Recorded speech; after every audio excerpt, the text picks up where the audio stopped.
Emoinu Numit khaktada Emoinu Erat thounibana eikhoi gi chatnabi ngakpa ngamloi haina Rajya Sabha gi MP iningthau sana zawba lekshem na phongdokre wafam asing asi waksing gi tarani thoini panba yumsa kaisa numit asida haying khongban ufong yumpham sanamahi lambi da leiba lainingthau sanamahi temple board LSTV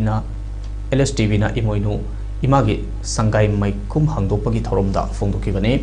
Mana makata na phongdoki bada hojik maitai gi yum ayambada funga lairu leitaba si nungaite maitai gi yum khuding makta funga lairu thamduna matam khuding makta maiku kahanba nungai tragasu nongmada ayuk amadi numidang wairamda mai hogatuna funga lairu gi chatnabi si laihaningi lamdam asida eikhoi da chunaba mai horol dagi leijaram laba chatnabi yokhatba changi haina phongdoki LSTV na sinduna pangthokhiba thoromadu da Rajya Sabha gi MP iningthau sana zawba leshemba LSTV gi Vice President Vidyapati Senjam alias Wakhalam Jingpa Manipur University of Culture gi Vice Chancellor Professor Paunam